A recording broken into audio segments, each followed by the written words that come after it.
होगा 29 तारीख जी बाग में मिली थी। ये गांव के बाहर बाग में पुलिस ने कोई कार्रवाई नहीं की। पुलिस क्या कर रही है?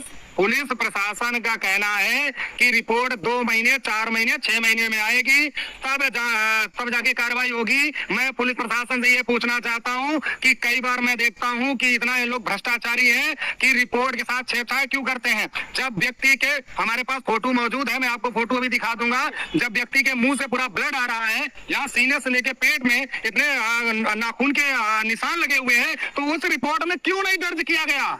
नहीं किया गया। उस रिपोर्ट को नॉर्मल दिखा करके इस गरीब परिवार के साथ अत्याचार किया जा रहा है। और योगी जी की सरकार होने के बाद भी, अगर योगी जी कहते हैं कि पुलिस प्रशासन बड़ा सख्त है हमारा, अगर इतना सख्त है तो अगर ये दुर्भाग्य से गरीब है तो क्या ये इनके लिए कोई जगह नहीं है? इनके साथ अत्याचार ये पुलिस प्रशासन कर रहा है। इस पुलिस प्रशासन थाना मीरगंज के लिए हम लोग इकट्ठा हुए हैं, इस परिवार को इंसाफ दिलाकर लौटेंगे। दूसरी बात, पूरे जितने भी थाने में ये पुलिस है या दरोगा है, इनको सबको सस्पेंड कीजिए, क्योंकि ये फर्जी बनकर बैठे हैं। इस गरीब माँ को देखिए, इस छोटी सी बच्ची, एक बेटी है उसकी, कैसे परिवार पलेगा, कैसे परिवार चलेगा? आज हम इतने आंसू को पोंछने के लिए हम लोग आए।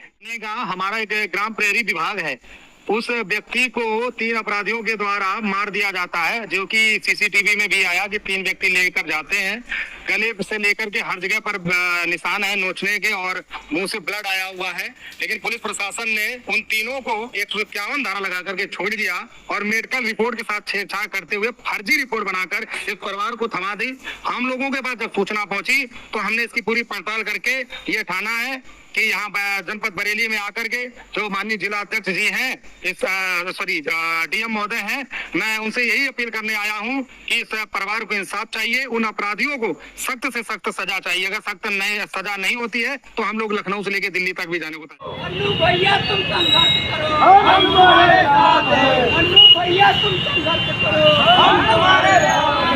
अन्नू भैया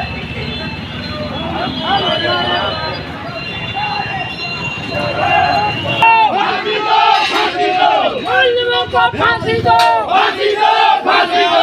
चौकीदार जिंदाबाद, चौकीदार जिंदाबाद, जिंदाबाद। चौकीदार जिंदाबाद। मुल्ज़िमों को फांसी दो, फांसी दो, फांसी दो। मुल्ज़िमों को फांसी दो, फांसी दो, फांसी दो। मुल्ज़िमों को फांसी दो, फांसी दो, फांसी दो। चौकीदार जिंदाबाद, जिंदाबाद। चौकीदार मुल्ज़िमों को फांसी दो, फांसी दो, फांसी दो। मुल्ज़िमों को फांसी दो, फांसी दो, फांसी दो। मुल्ज़िमों को फांसी दो, फांसी दो, फांसी दो। मुल्ज़िमों को फांसी दो, फांसी दो, फांसी दो। चौकीदार एकता जिंदाबाद, चौकीदार एकता जिंदाबाद, जिंदाबाद। मुल्ज़िमों को फांसी दो, फांसी दो, फांसी दो। मुल्ज़िमों को फांसी दो, फांसी दो, फांसी दो। मुल्ज़िमों को फांसी दो, फांसी दो, फांसी दो। चौकीदार एकता जिंदाबाद, जिंदाबाद। चौकीदार एकता जिंदाबाद। ज्ञापन निकालो, ज्ञापन निकालो ना। ज्ञापन है, हाँ ज्ञापन है।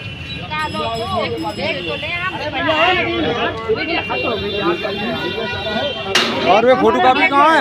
फोटो कॉपी का ओरिजिनल दे। फोटो कॉपी कहाँ है? फोटो कॉपी ले, सादी कॉपी लीजिए। ये कॉपी दे, ये वाली यही है। आपका क्या नाम है? छोटेलाल गौतम। अध्यक्ष कौन है? इसमें राष्ट्रीय अध्यक्ष हैं और राष्ट्रीय उपाध्यक्ष में अध्यक्ष आप क्या नाम है? अनु कुमार त्रिपाठी, छोटेलाल गौतम। और एक पहले संजीव जी, मैं जिलाध्यक्ष हैं। क्या यहाँ के बुला के ला रही हूँ। हमारे थाना मीरगंज जनपद बरेली में एक घटना घटित हुई थी 29 तारीख को। एक ग्राम चौकीदार यानी हमारे संगठन का व्यक्ति था, जिसको निर्दयी तरीके से 3 अपराधियों ने दुर्दांत तरीके से उसकी हत्या कर दी, जिसके मौजूद समय में उसके पैरों से लेकर के और नोचने तक बहुत सारे प्रूफ है, निशान है, सीसीटीवी में सारा साहब आ गए। लेकिन उसके बावजूद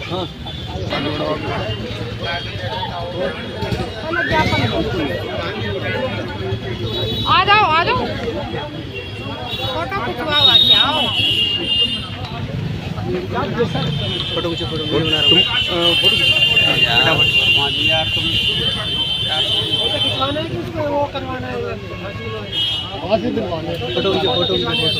जी सर।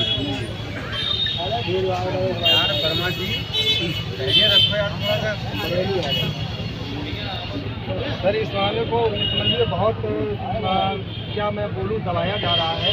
आप इसको मैं फोटो दिया अगर करा दूंगा जिससे आप साफ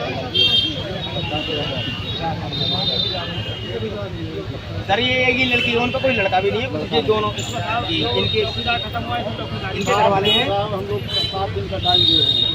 7 दिन के बाद हम लोग काम करने के लिए मजबूर हो जाएंगे। सर समाज से अंग है, हमको न्याय मिलना चाहिए।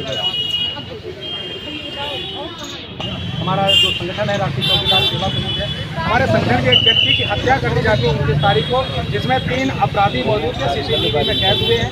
उसके बाद जो बॉडी पर चोट के निशान है, मुंह से ब्लड आया हुआ है और जूता और चप्पल से मारा गया, उसकी भी आप उसके शरीर पर दिखाई दे रही है।